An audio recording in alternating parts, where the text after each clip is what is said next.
ನಮಸ್ಕಾರ ಸ್ನೇಹಿತರೆ, ration card ಅಪ್ಡೇಟ್ಗೆ ನಿಮಗೆ ಸ್ವಾಗತ ಸುಸ್ವಾಗತ. ಸ್ನೇಹಿತರೆ, ರೇಷನ್ ಕಾರ್ಡ್ ಇದ್ದವರಿಗೆ ರಾತ್ರೋರಾತ್ರಿ ಹೊಸ ರೂಲ್ಸ್ ಆದರೆ ಬಂದಿರುವಂಥದ್ದು.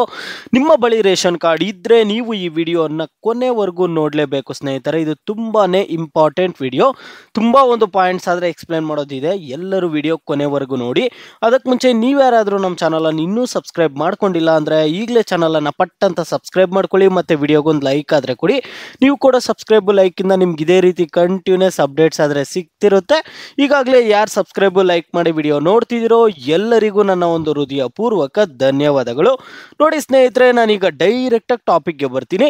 ಪ್ರಮುಖ ದಾಖಲೆಗಳಲ್ಲಿ ಪಡಿತರ ಚೀಟಿ ಸಹ ಕೂಡ ಒಂದಾಗಿರುವಂಥದ್ದು. ನಿಮ್ಮೆಲ್ಲರಿಗೂ ಗೊತ್ತಿದೆ ರೇಷನ್ ಕಾರ್ಡ್ ಎಷ್ಟು ಇಂಪಾರ್ಟೆಂಟ್ ಅಂತ.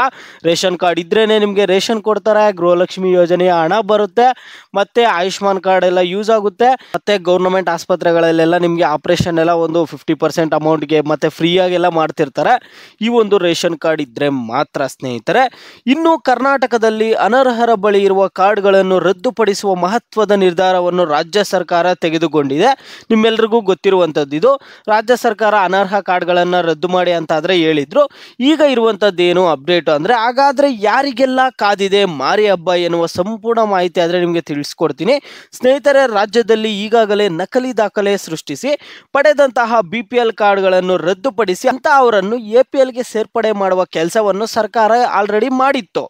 ಆದರೆ ಈ ವೇಳೆ ಅರ್ಹರ BPL ಕಾರ್ಡ್ಗಳನ್ನು ಕೂಡ ರದ್ದುಪಡಿಸಲಾಗಿದೆ ಎನ್ನುವ ಆರೋಪಗಳು ಕೇಳಿ ಬಂದಿದ್ದವು. ಅಲ್ಲದೆ ಈ ಕುರಿತು ಹಲವು ಜಿಲ್ಲೆಗಳಲ್ಲಿ ಜನರು ಪ್ರತಿಭಟನೆ ಕೂಡ ಮಾಡ್ತಿದ್ರು.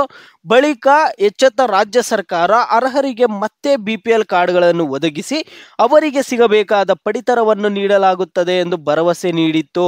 ಇದರ ಬೆನ್ನಲ್ಲೇ ಇದೀಗ ಮತ್ತೊಂದು ಆಪರೇಷನ್ಗೆ ಸರ್ಕಾರ ಮುಂದಾಗಿರುವಂಥದ್ದು. ಅನರ್ಹರ ಬಳಿ ಇರುವ ಪಡಿತರ ಚೀಟಿಗಳನ್ನು ರದ್ದುಪಡಿಸುವ ಮಹತ್ವದ ಕಾರ್ಯಕ್ಕೆ ಮುಂದಾಗಿದೆ ಸ್ನೇಹಿತರೆ. ಇಂದಿನಿಂದಲೂ ಸಹ ಅರ್ಹರಲ್ಲದವರು ಪಡಿತರ ಚೀಟಿಗಳನ್ನು ಹೊಂದಿದ್ದು ಅವರು ಇದನ್ನು ದುರುಪಯೋಗ ಪಡಿಸಿಕೊಳ್ಳುತ್ತಿದ್ದಾರೆ ಎನ್ನುವ ಆರೋಪಗಳ ಕೂಡ ಕೇಳಿ ಬರ್ತಾನೆ ಇದ್ದಾವೆ. ಆದರೆ ಇದೀಗ ಎಚ್ಚೆತ್ತುಕೊಂಡಿರುವ ಸರ್ಕಾರ ಅನರ್ಹರಿಗೆ ಬಿಗ್ ಶಾಕ್ ನೀಡಲು ಮುಂದಾಗಿರುವಂಥದ್ದು. ಅನರ್ಹ ಪಡಿತರ ಚೀಟಿದಾರರಿಗೆ ರಾಜ್ಯ ಸರ್ಕಾರವು ಬಿಗ್ ಶಾಕ್ ಕೊಟ್ಟಿದೆ.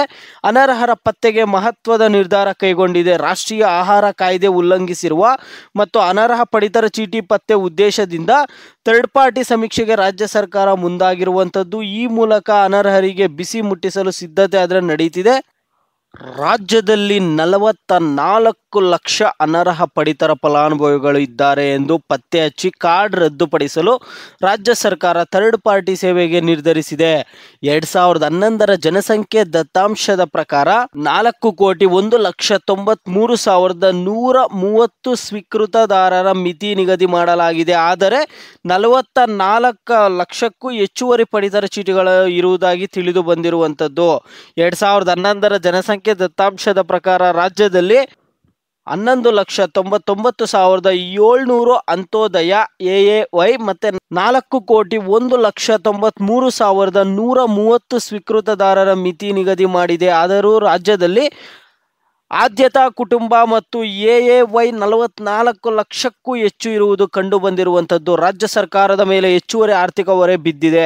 ಆದರೆ ದೇಶದಲ್ಲಿ ಅತಿ ಹೆಚ್ಚು ತೆರಿಗೆ ಸಂಗ್ರಹ ಆಗುತ್ತಿರುವ ರಾಜ್ಯಗಳ ಪಟ್ಟಿಯಲ್ಲಿ ಕರ್ನಾಟಕ ದ್ವಿತೀಯ ಸ್ಥಾನದಲ್ಲಿರುವಂಥದ್ದು. ಯಾರೆಲ್ಲ ರೇಷನ್ ಕಾರ್ಡ್ಗಳು ರದ್ದಾಗುತ್ತೆ ಇಲ್ಲಿ ಇಂಪಾರ್ಟೆಂಟ್ ನೋಡಿ.